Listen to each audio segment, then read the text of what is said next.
நானும் சட்டமன்ற உறுப்பினராக பாண்டிச்சேரியில் இருந்தேன். அப்படின்னா நலத்திட்ட உதவிகள், இதேமாரி ஸ்வச் பாரத் திட்டம், குப்பை வாரம் திட்டம், அந்த இதெல்லாம் நானே தனியாக வண்டியெல்லாம் விட்டு தலைவர் பேரில் அப்பையும் அவருடைய ஃபோட்டோ காமிச்சு ஜெயிச்சு நான் ஒரு சட்டமன்ற உறுப்பினராக இருந்தேன்.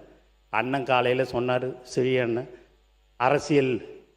நான் அரசியல்வாதி இல்லை, ஆனால் நீங்கள் ரிஜிஸ்ட்ரேஷன் பண்ணது அரசியல்னு அப்படின்னு சொன்னார். அரசியல் 2 விதம் இருக்குது. ஒன்று தூய்மையான அரசியல், ஒன்று இப்படி தாண்டா இருக்குது இந்த அரசியல்ன்றது தான்.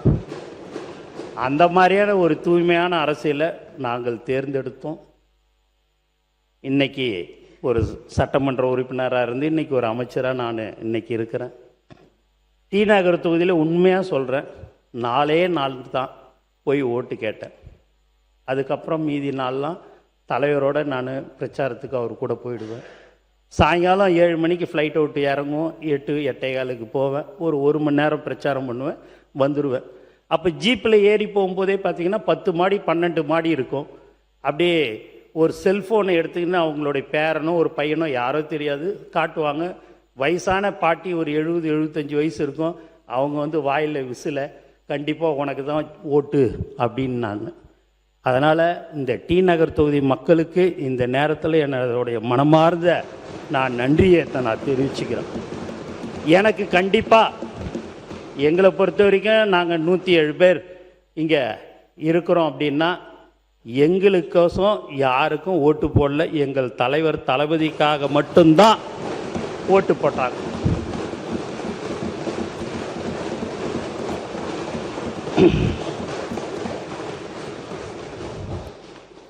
அப்படி இருக்கும்போது இந்த 3 மாதத்துலேயே பார்த்தீங்கன்னா இந்த புக்கு, சில ஒரு டிவியை நீங்கள் வச்சுன்னு இருக்கிறீங்க. அப்பா, யாரோ ஒருத்தன் ஆன்லைனில் ஒரு உறுப்பினர் கார்டு எடுத்திருந்தா அதை வச்சு தோபார் ஆன்லைன் கார்டை தாவேக்கா உறுப்பினர், தாவேக்கா நிர்வாகின்னு சொல்லி எல்லாத்துலேயும் தினந்தோறும் ஏதாவது ஒன்று சொல்லிக்கினே இருக்கணுன்றது ஒரு குறியாகவே இருக்கிறாங்க.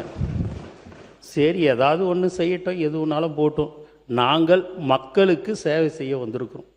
எங்களை பொறுத்த வரைக்கும் எங்கள் தலைவர்கிட்டையோ மக்கள்கிட்டையோ எங்களுக்கு எந்த ஒரு கெட்ட பேரும் வராத அளவுக்கு அமைச்சர் பெருமக்களும் சரி, சட்டமன்ற உறுப்பினரும் நாங்கள் நடந்து கொள்வோம் என்பதை மீண்டும் மீண்டும் நான் தெரிவித்துக் கொள்கிறேன்.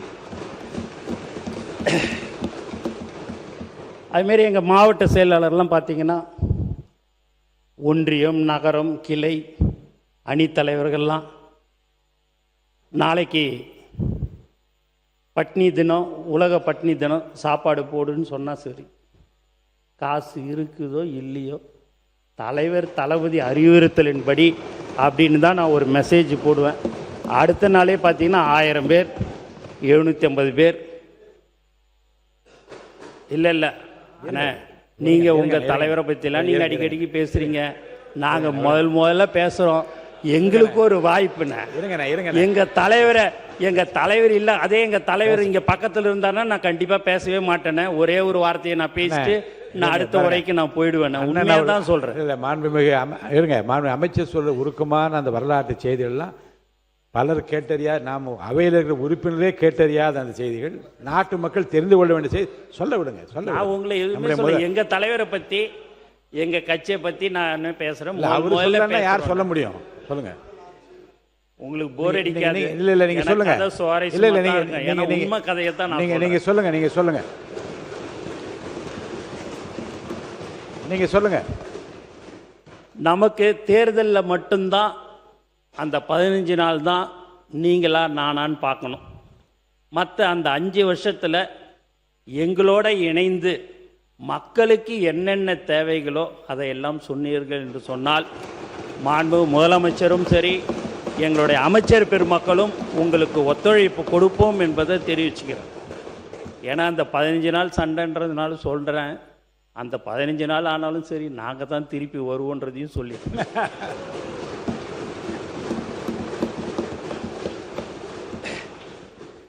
அப்பேற்பட்ட ஒரு நல்ல மனிதர், பழகிறதுக்கு ரொம்ப எளிமையானவர். ஒரு பெரிய ப்ரொடியூசர் வந்தாலும் ஒரு 5 நிமிஷம் தான் பேசுவார். சாதாரண கொத்தனார் இவங்க சித்தால் இவங்ககிட்டலாம் ஒரு 2 மணி நேரம் நான் எப்பயுமே 20 நாள், இப்போ ஒரு மாதத்தில் 20 நாள் ஷூட்டிங் நடக்கும், 10 நாள் அவருக்கு அந்த பிரேக் இருக்கும். அந்த 10 நாளில் பார்த்தீங்க அப்படின்னா யார் யாரை பார்க்கணும், நிர்வாகிகளை பார்க்கணும் அப்படின்றத சொல்லுவார். நான் இவங்களை எல்லாருமே அடுத்த நாளே ஒரு 15 பேர் 20 பேரை அவருடைய அலுவலகத்துக்கு இட்டுன்னு போவேன். அவங்க 15-20 பேர் உட்காந்து பேசுவாங்க. அவங்க 2 மணி நேரம் 2.5 மணி நேரம் அவங்கக்கிட்ட பேசி வீட்டில் எப்படி இருக்கிறீங்க, எல்லாரும் தொகுதியில் எப்படி இருக்குது, மக்கள் எப்படி இருக்கிறாங்க, எல்லாத்தையுமே கேட்பார். எக்காரணத்து கொண்டும் கடன் வாங்கி செலவு செய்வானா, முதல்ல குடும்பத்தை பாரு, அதுக்கடுத்து தொழிலை பாரு, அதுக்கு கிடைக்கிற வருமானத்தில் ஏதோ 1% 2% இருந்தால் முடிஞ்சால் நீ செலவு பண்ணு, இல்லைன்னா செய்யாத அப்படின்னுடுவார். எங்கள் ஆளுங்க கடந்த 28 29 வருஷமாக 30 வருஷமாக எல்லாமே அன்னையிலேருந்து இன்னை வரைக்கும் தளபதி விலையில்லா விருதகம், தளபதி விலையில்லா ரொட்டி முட்டை பால் திட்டம், தளபதி நூலகம், தளபதி பயிலகம், தளபதி வீடு கட்டும் திட்டம், இப்படின்னு நாங்கள் பல்வேறு திட்டங்களை நாங்கள் எல்லாமே தலைவர் பேரில் செஞ்சுருக்கிறோம். அதில் டக்குன்னு கூப்பிடாரு, அவங்க ரொம்ப செலவு பண்ணியிருக்கிறாங்க, நீ போய் முதல்ல அந்த பணம் எவ்வளோ செலவு பண்ணாங்களோ அதை போய் கொடு, நான் கொடுக்குறேன்னு சொல்லி கொடுப்பாரு. எங்கள் ஆளுங்கக்கிட்ட 1000 ரூபா இருக்காது. இந்த அடான்னு 5 லட்ச ரூபா கொடுத்தாலும் வேணவே வேணாம், நான் தலைவர்கிட்டேருந்து வாங்கவே மாட்டேன், என்னுடைய சொந்த பணத்தில் தான் நாங்கள் எல்லோரும் சேர்ந்து பண்ணுவோம் அப்படின்னுவாங்க. அப்பேற்பட்டவர்கள் தான் எங்களுடைய மாவட்ட செயலாளர்கள், அணி தலைவர்கள், ஒன்றியம், நகரம். எங்ககிட்டலாம் பெரிய சொத்து இல்லை. நான் ஏதோ நடுத்தரமான இது ஏதோ இருக்குது, இங்கே இருக்கிறவங்ககிட்டலாம் கொஞ்சம் இருக்குது. எங்களுடைய சொத்தே எங்களுடைய தமிழக வெற்றி கழகத்துடைய தோழர்கள் தான். பல கோடி பக்கத்தில் இருக்கிறவரா, அவர்கிட்ட நிறையா சொத்து இருக்குது, ஒன்றா எடுத்துங்க வேணான்னு சொல்லலை. பல கோடி எங்களுக்கு சொத்தே அவங்க தான். தலைவருக்கு இன்றைக்கும் சொல்கிறது, எக்காரணத்தை கொண்டும் யார் வந்தாலும் சரி, எப்பேற்பட்டவர்கள் வந்தாலும் சரி, நம்மளுடைய பழைய ஆட்களை ஒரு ஆட்களை கூட நீ விட்டுவிடக்கூடாது, அவர்களுக்கு என்ன தேவைகளோ அதை நீ செய்து தர வேண்டும் சொல்லக்கூடிய தலைவர் தான் எங்கள் தளபதி.